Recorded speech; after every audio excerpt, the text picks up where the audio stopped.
All right, good evening to everybody here and away. All right, the Environmental and Sustainable Policy Advisory Committee now is called to order. Roll call has been taken by the clerk. Are there any declarations of conflict of interest for any of the items listed in the agenda tonight? Nope, sorry, I have a kink in my neck, so I'm gonna be doing this one. Okay. There's one presentation on the agenda today. Keith Pandy from Conestoga College will be providing a presentation on item 4.1, City of Brantford Sustainability Media. Is that media or Yeah, media. Media, okay. Yep. Keith, you have 10 minutes to present, inclusive of questions. So thank you. Thank you. There you go. Thanks. Rebecca, if I could get you to put up the slide, I'd appreciate it. And if you could just put it in slide view, that would be great. Thank you. Okay, so thank you for letting me have a few minutes of your time today to speak regarding a little bit of research that I've been working on this last year. Last week, I had the opportunity to speak to the Climate Change and Communication Department about this research report. And today, hopefully, I'll give you a little bit of indication. Now, everybody should have received the report already. I don't know if you've had a chance to look at it or not. This report really comes from what we've been working on for the last year with the city in order to take a look at the media regarding for sustainability. I don't know if everybody knows me, but I've been hanging around this committee since about 2019. When I first started with Conestoga, I was asking, I don't know if you guys remember Ken Burns and then Cheryl from Ward 4. I had them come to my class, and that was at the same time they were working on the climate emergency declaration, which myself and my students actually went and then even spoke. And so since that time, the relationship has continued. I also live here in Brantford. My wife and I are restoring an Italianate house in the historical portion of Dufferin. And so that's what leads us to this report. So after the pandemic, I had Conestoga, I don't know if you know, is a prime accredited school. We're the first college in Canada to receive prime accreditation, which is sustainability. And one of the things that we encourage all the profs, and I'm a full-time prof there, is to do research for sustainability. And in working with the city, it was a good idea to see what we could come up with, and that's what we did. So that's what started the portion of the research. So Rebecca, if I can go to the next slide. And so the funding that we used was CERN funding, and it enabled us to hire 2 students for basically 10 weeks to do the funding. The city was looking to ways that they could increase their communication to their residents, especially for people that are 55 plus. And as we know, there's a communication disconnect, and I found that very much so in doing the surveys.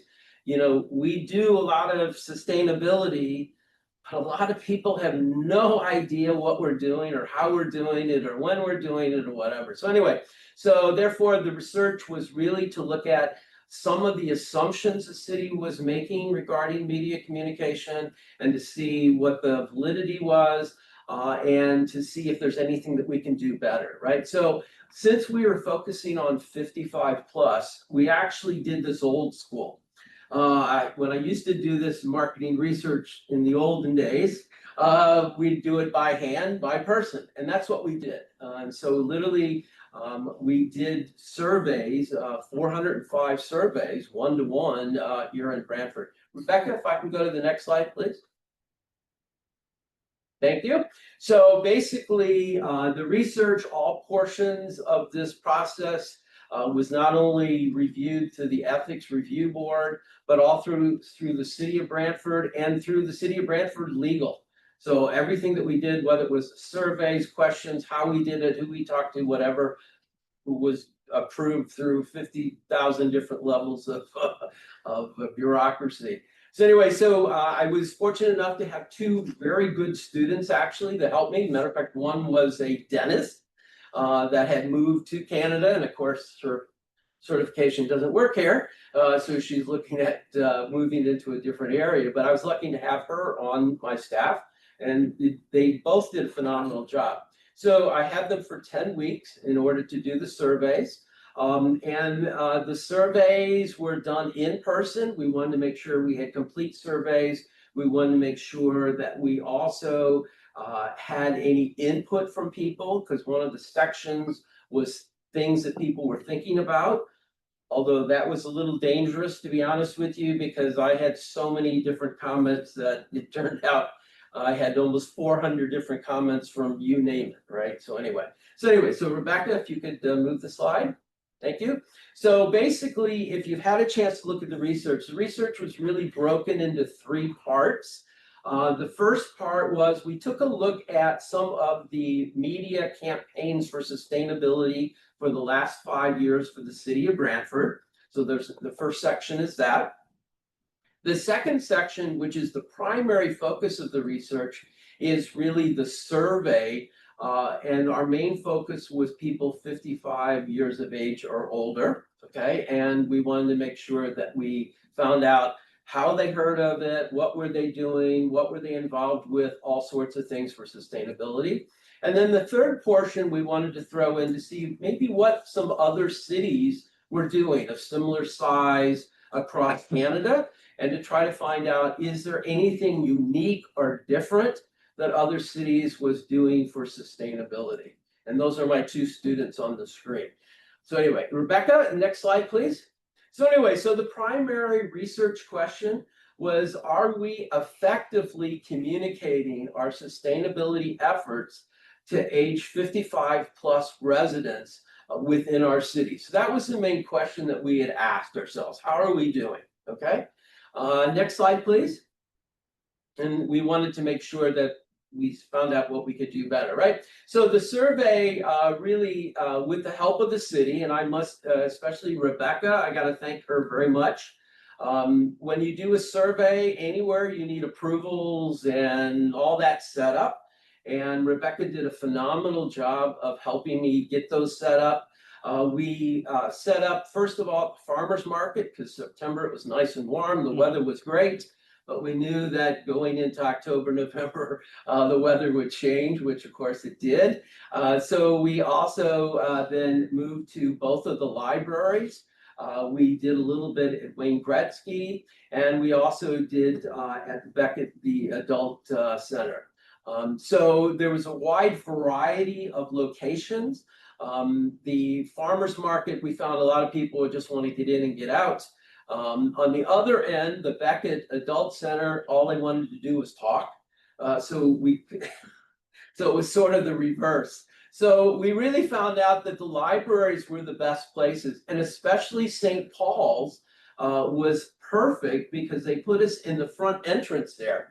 So if you walk in the front entrance, which is the only way in, you had to come right by our table. So literally every single person that came in, we got a survey. So it worked really, really well. And we really found the library, I guess because people had more time, they weren't in a hurry. We got a great response rate from both of the libraries, and especially for St. Paul. So that was a big plus.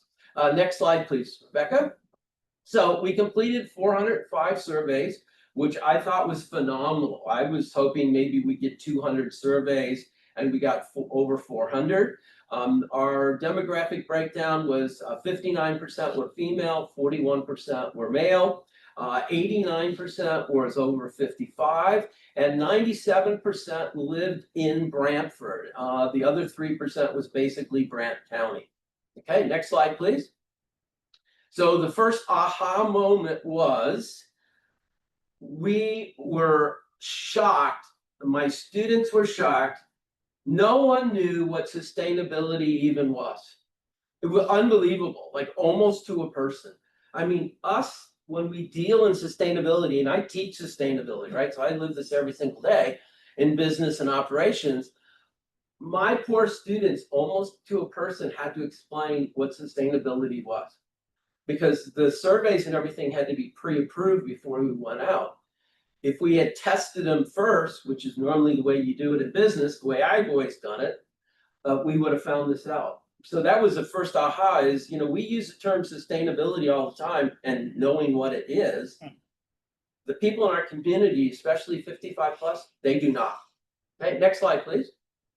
Okay, so This is a combination of a couple of questions, but it really gives you an indication of what were people aware of, right? So, and I'm gonna have to move up a little bit because I can only see so good with these glasses.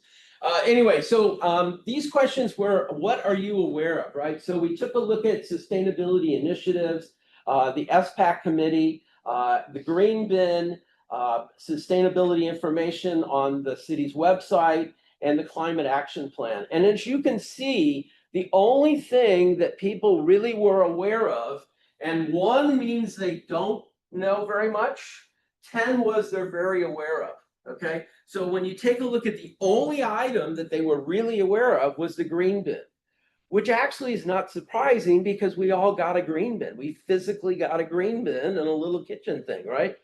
So the only other ones that were anywhere close that people knew about was that there was information on the website and that there was a climate action plan, which was also put in the newspaper and so forth. But everything else, people were essentially not aware of. Next slide, please, Rebecca. Okay, so one of the things that we looked at was a combination. What was the awareness of people? And whether it was our Earth Day, whether it's cleanup, litter cleanup, free tree giveaway, which we have talked about that in the last several meetings, or the community tree planting events, right? And there again, we have people that are aware of this, but then we have a lot of people that are not aware of this at all. So this is another case that some people are aware of what's going on in the community and some are not. Okay, next slide, please, Rebecca. The next one is not are you aware, but are you involved? Okay, so it's a little bit different question. And there again, it was a little bit more reverse. On number 1, the lowest amount was actually the highest for are they being involved in things? So some people were aware, but they're not necessarily being part of this. And I'm going to get to later on why some of the issues that people are not involved. Okay, next slide, please. So have you heard anything regarding the city of Brantford? As you can see, it's not too far off from yes or no. So some people do, some people don't. So it's not a clear understanding of what sustainability in our community is. Okay, next slide. So how did you hear about this? Okay, from the responses from how you heard, there's several things. We looked at mail, newspaper, putting door flyers or bills, websites, blah, blah, blah. And really the first part was how did you hear was really the newspaper, which if you think about the demographic group is a little bit older group, traditionally we would learn about things from the newspaper. The problem with the newspaper we found though, it's more past tense. A lot of the things that were about the city was what happened, not what is going to happen. And that was one of the issues there. Okay, next slide, Rebecca. When we looked at really to take a look at receiving information, it was a little bit different, okay, in the sense of, yes, newspaper was still part of that, but we were also taking a look at the city and social media and to take a look at putting things in people's bills and so forth. So it's a little bit different than how it was and where we're going. Okay, next slide, please, Rebecca. So what are some of the measures that the city should do? What a hodgepodge, what a question to ask. We got everything. We have anything from comments on the mayor all the way to homeless to whatever, like unbelievable, right? But some of the big ones that we took a look at was one of the big ones is communication. So one of the biggest issues people had regarding the city and regarding sustainability was the issue of communication. Okay, next slide, please. So what is the city to do? Okay, so first of all, we heard through all the comments, don't do things that are static. Okay, don't just put things on your website because people don't look unless they want something. And they won't know to look if they don't know, right? So don't do that. The second thing is to make sure that you put things in early. one of the comments that we heard consistently from people that use the newspaper was, I wish I had heard. That people's, oh my God, they did this and I didn't hear it. And that was a common complaint, where we needed to do things early and we need to do it more frequently, to say the least. And most of the people were saying, give me several months, 3 to 6 months, so that I can put it on my calendar and I can plan. Don't tell me it happened, okay? We also took a look at to increase social media. A lot of our neighborhoods basically have different neighbor Facebook pages and so forth, that we really need to use those more often. I know I'm part of the Homedale because I'm off Dufferin, and it's a very active Facebook page. So one way to get a hold of people and get a hold of people early and so forth is utilize some of the local neighborhood associations. Now, there's not neighborhood associations for every neighborhood, but that would be something that we could do more of, right? The same thing using Instagram, and the same thing putting more information even on YouTube. So when we do have events, are going to have events, post things of what we did the year before, or post promotions, so people can do that. Okay, and that's a big plus. And I know we do some of that, but we need to do more, right? And then, of course, the last thing is to make sure that we give people physical information. One of the things that we found is that 10% of the people that went to the libraries don't have internet in their house. 10%. I was actually shocked. I was thinking, well, maybe it's a couple percent. But when you look at the age demographics, the response of that, why don't you have internet? It was cost. So a lot of the people don't have internet in their home. And one of the city's assumption was that people were using the library to access the internet. That was absolutely correct.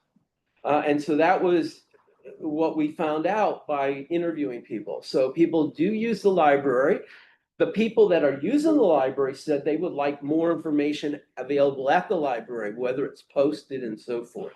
So these are a couple of things very quickly to understand the report and so forth. Okay, so obviously, thank you. So now I'm open for any questions. All right. Okay. First of all, before any questions, my apologies, gentlemen, Keith's name is not Pandy, it's Parody, so It's parody. That's it's okay. my fault, so. That's okay. Okay, I've been called worse, so No it's problem. Can you okay. get a mover and a seconder? Get a mover and a seconder. sure. Can we have a mover and a seconder to, okay, we have Taylor and we have Lee. Okay, all those in favor? No, he's Oh, not sorry. questioning. Sorry, questions? Yes, right? Yeah. Okay, Lee's hands up. Go ahead, unmute. Okay, thank you.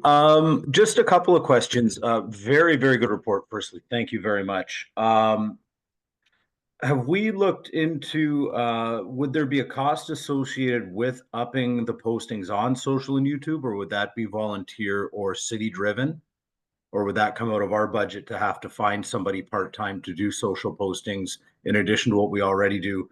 And the second one, have we discussed or looked at maybe relocating some of our budget from, tree and sapling and swag purchases to maybe posting an ad on the Zamboni at the Bulldogs game or something like that to get us out to people who may not necessarily, be seeing what we're doing on a day-to-day? Through the chair, yes, we would need a budget to do more focused social media, especially if we were to do ads. That does require a budget. However, if we were to just do static posts on the city's social media pages, such as Facebook and Instagram, then those are free. So we could increase the amount of social media posts there without a budget. And I believe it was a report a couple months ago, but that was one of the suggestions that was brought forward to SPAC for how they could use their budget, was to help with the promotion of climate action and sustainability initiatives.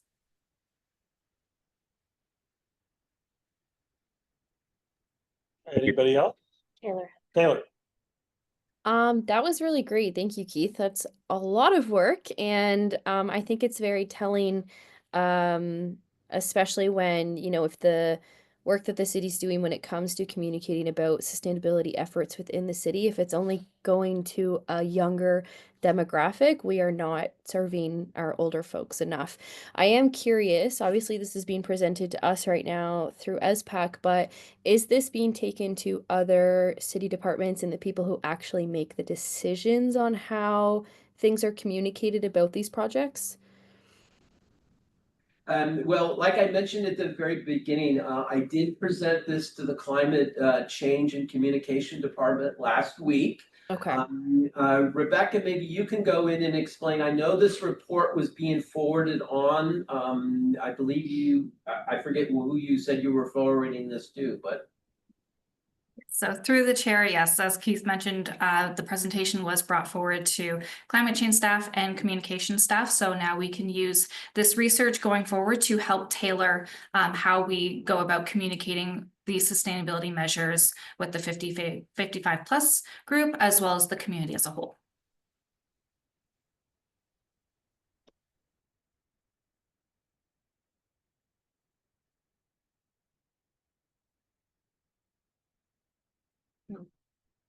With no more questions, you can take the vote. Okay, are there any more? Oh, no, there's David. And then Lee. Hi, I was wondering if, sorry, this was a great presentation as well. I'm always interested to hear anyone, from the perspective of, uptake of communication materials and how people are processing media, and especially with a sometimes underserviced group such as 55 plus. Um, I think that the committee is kind of more of a statement or a question to the group as well. I think this really lends itself well when we're planning our engagement in the fall for those events that we discussed at a previous meeting, that we really need to focus in on and not assume that people know sustainability, and really just frame the definitions and make it nice and clear on anything that we do plan to hand out. And the question part of this is whether there's an opportunity within SPAC to prepare a bit of a flyer that we could hand out at the events this fall, if we can do that within the committee context. So that's, I guess, the question to Rebecca as part of this. Thanks. So through the chair, I know most or pretty much all of the funds that were allocated to SPAC have been allocated to the projects that were discussed at the last meeting. So if we did want to use flyers, then I'd have to look into that and get back to the committee to see if there are additional city funds that we could potentially use. Just as a little bit of a follow-up, I'm not anticipating like a new ask. It's more of within the budget that was allocated to those meetings, such as I think one of them was Scare in the Square being at that event. Just if we can have something there, to hand out as part of the swag, I guess. So it's not a new ask, it's just like making sure that we have something there. So just clarifying that. Thanks. And then, yes, Yeah, I'd like to respond to that. One of the things, Rebecca, we could look at too. I know at Conestoga, and I know Laurier is the same way. We may be able to help with a little bit of the budget, especially for printing flyers. So that might be another option that we can help you with. I mean, I don't have $1 million to spend, but I can certainly throw $500 or $1,000 into something, especially for this, because this very much works with our directive for sustainability. So.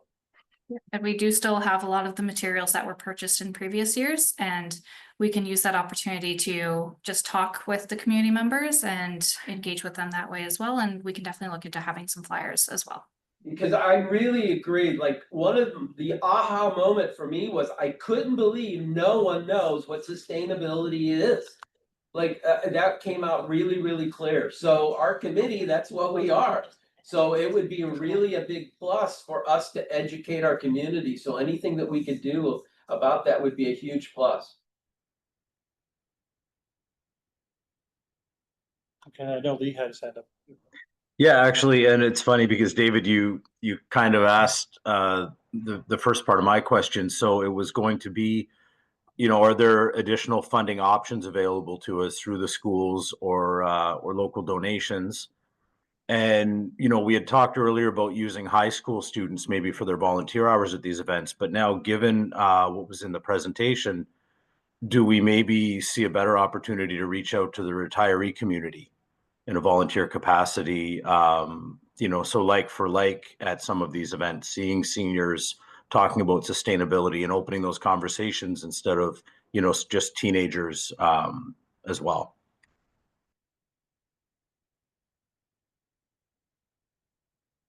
Yeah, I would tend to agree with you. I think that that's an untapped source. That could be a very good source of volunteer for our group and what we do. Because there was a certain portion of the 55 plus that would love to help. And that was clear on a lot of their comments.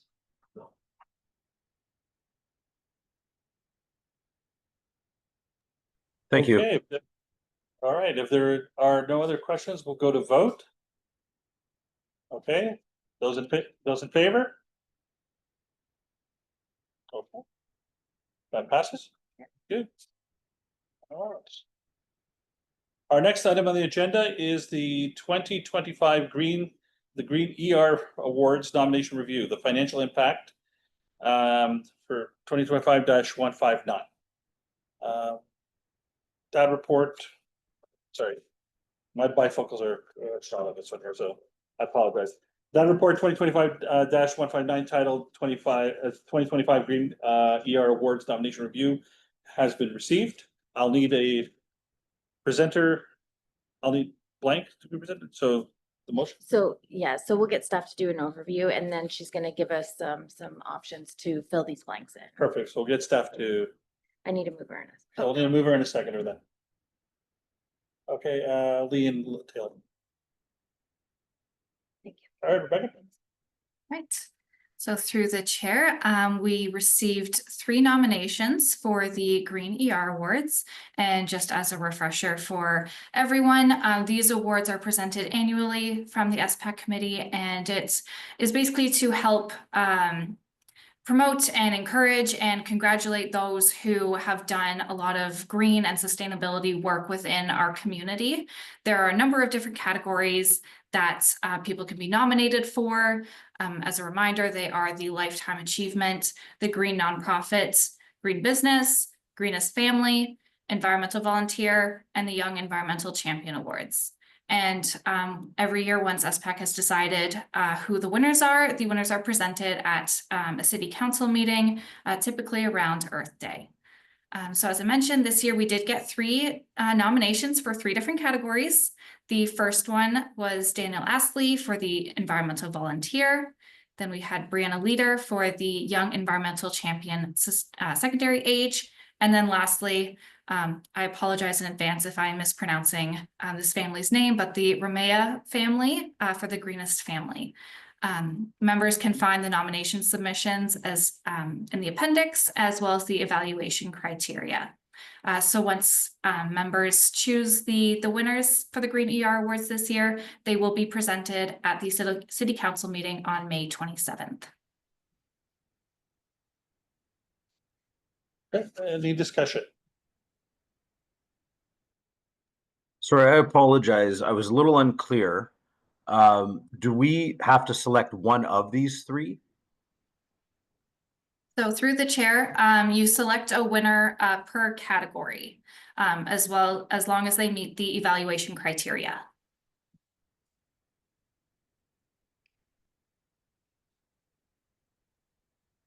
How many people have we had in the past? Through the chair. So in the past, each year it's kind of varied from year to year. Pre-pandemic, we did get a number of award winners, but since the pandemic, we have been receiving less and less. Last year, I believe we had 2 winners, and the year before that, again, was either 1 or 2 winners. So this one has definitely been an increase. All right, I think it was Taylor and David. Sorry, my hand function was freaking out. I have 2 points here. One, I was actually really impressed between this year versus last year at the amount of information that was provided in these applications. Also, 2 out of 3 of these applicants or nominees are actually really well known in the community. I'd be surprised if you haven't heard their names. So it was really nice to see them pop up, and I would certainly support going through with them. This is probably a separate conversation, and we did talk about this last year, and I just don't think it got back onto the agenda in time, but I do think it's worth us looking at these awards for next year and looking at see how we can better market them. Like, I didn't even see anything come up, and it's been quite hectic for me, or I would have pushed them through better, but I'm not even seeing them pop up on any of my socials or anything. But I don't know if that's something that we can add for a future conversation, maybe through the summer, so that we can get that conversation going before the next round. But yeah, I would support all 3 of these individuals. David?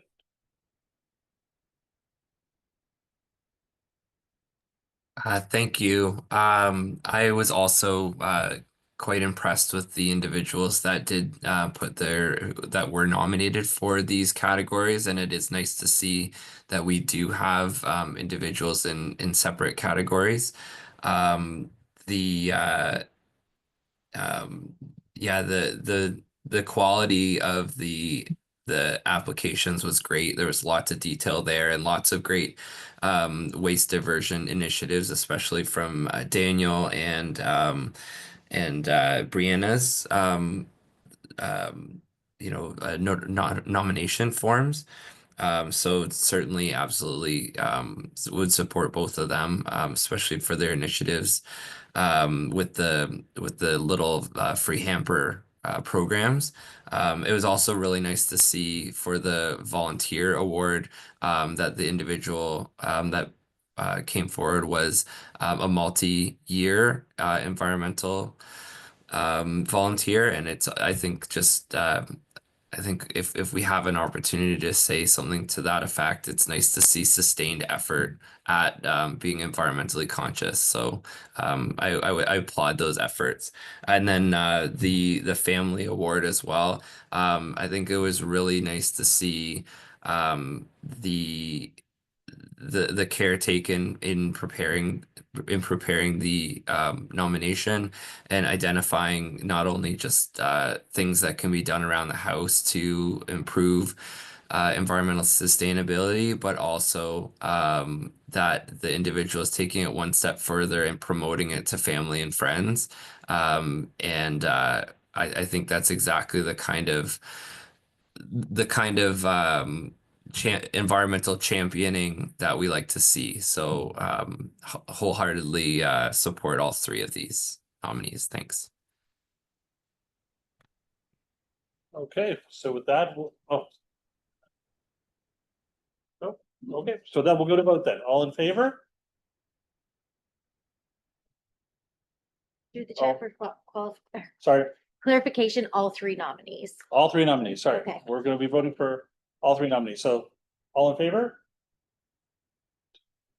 Okay. Yeah. Very good, thank you. All right, we're moving on to consent items. We have now, we will now move to consent items. We have 2 on the agenda. Can I get a mover and seconder to place the consent items? So the first consent item is the 2025 Climate Action Implementation Plan. This is financial impact none, 2025-76. This report is to be received. I'll ask staff to now briefly go overview the report. So through the chair, this is something that we bring forward every year since the City of Brantford declared a climate emergency and developed the corporate and community climate change action plans in 2020 and 2022. So each year, staff goes through the budgeted items that other departments are doing in terms of projects, as well as the action items within both of those climate change action plans. And we develop a list of the projects that we're planning on tackling over the course of the year. So in terms of the corporate climate change action plan, some of the planned projects for this year include continuing to convert the high pressure sodium streetlights to LED, continuing with implementing EV vehicles within our fleet, as well as installing more EV chargers for those fleet vehicles.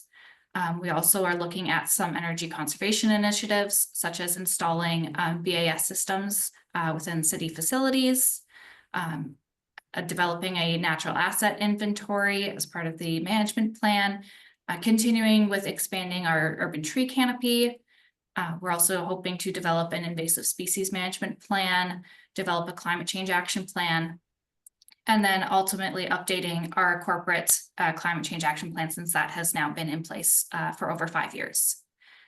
And then in terms of the community climate change action plan, some of the big initiatives that staff are wanting to complete this year include a climate and environmental engagement and education campaign. And that could be anywhere from distributing brochures and newsletters, flyers, and just going to city events to help educate and raise awareness to residents on many different measures, including like energy, water, waste, and things like that. We're also hoping to do a home energy retrofit program feasibility study, which looks at how homeowners can retrofit their homes to then reduce energy and save on their utility bills. We're also hoping to install some public EV chargers this year for the public's use. And then as well, updating that community climate change action plan in conjunction with the corporate one to create one big Brantford climate change action plan. And all of these measures, if implemented, would hopefully reduce emissions by about 150 tons of carbon dioxide equivalent, which is about 45 cars off of the road. And if there are any questions from members, I'd be happy to answer them.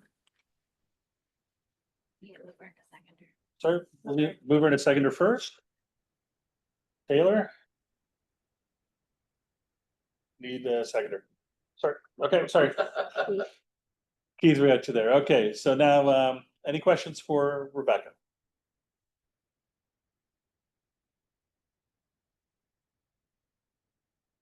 Oh, please. Just a very quick question on the building operation and maintenance guidelines. Are we having, efficiencies and sustainability factored in to, updates and upgrades, say with like the wastewater treatment plant and things like that?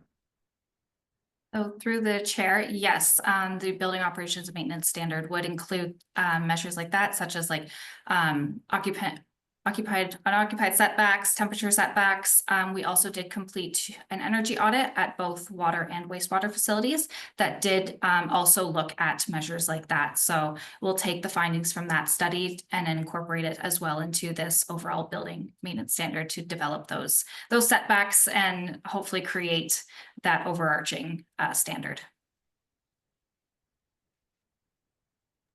Thank you. Okay, no more questions. I guess we'll go to vote then. All in favor?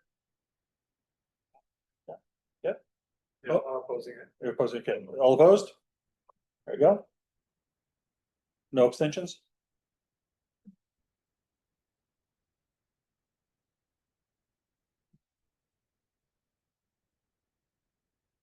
All right.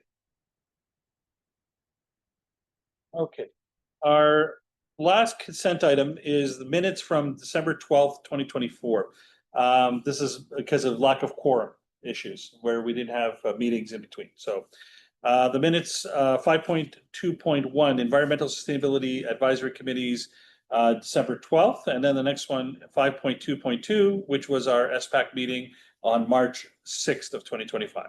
Any errors or omissions? No? I get a mover and a seconder. Do I need to mover and seconder? Okay, I'll need a mover and a seconder. So Keith and Taylor. Any questions? None? Okay, all in favor?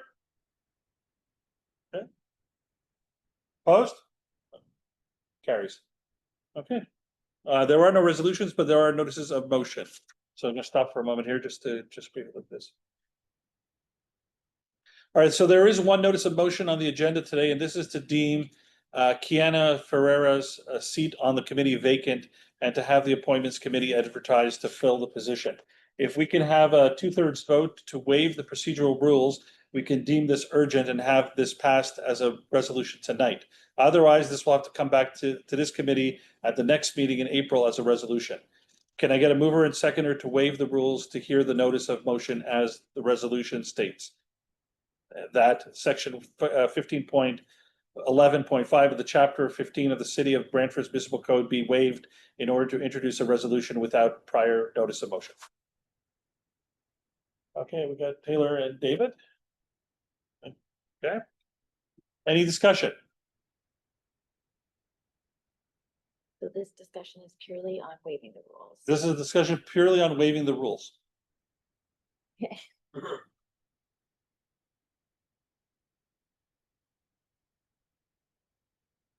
Okay, I take it as there's none. Okay, so all those in favor? Okay. Perfect. We need a mover and a seconder for, I'll need a mover and seconder now. We'll vote on the resolution. Can I get a mover and seconder? Keith? Third, okay. All right. Now is there discussion on this? Okay, so now discussion on this. So. Oh, Taylor. Hopefully I can ask this. What is the process to get this filled and who's responsible for that? Is it just through the regular application system online and then the applications will be assessed, like same processes that we go through in November when there's an open position? yeah, through the chair, that's correct. We will post it on our website and we would encourage you to let anyone that you know to apply. Just a reminder that we do already have one vacancy on our website that will be closing May 16th. So once this one goes through council, which will be, I don't think until June, actually, by the time we get it on the June council, then we will advertise. So probably at the end of June, we'll have another advertisement up on the website. So hopefully by September, we'll have all vacant seats filled. Thanks. Sorry, clarification, just to ask a question. This other one, not this one, but the first one, was that for the academic vacancy or was No, that? it was a citizen one. So we still have that other academic one Yeah. as well. Okay, so for taking a step out of the chairman's role just for a second, we do have an opening for anybody who is affiliated with Six Nations Polytechnic. We do this for months now, and now we have these two. So theoretically, we have 3 positions. One academic that is designated for Six Nations Polytechnic and the 2 general at large. So tell your friends, tell your acquaintances, tell everybody you know.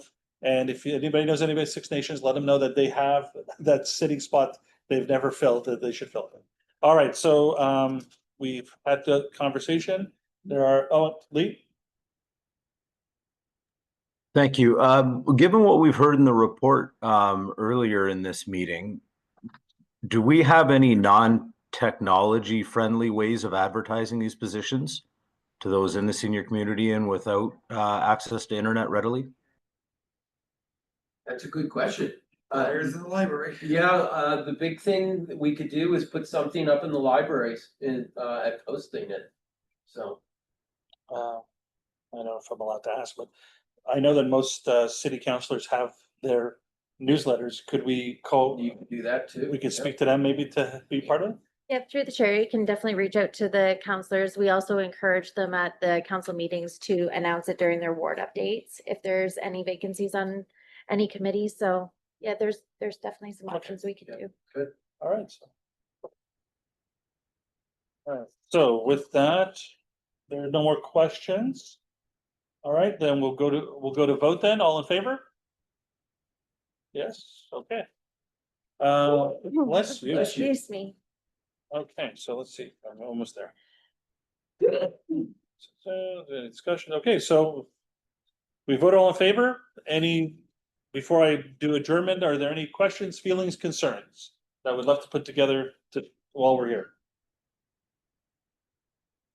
Yes, sir. Is there any way we could get some numbers on green bin participation? Like actual true numbers, not educated guesses?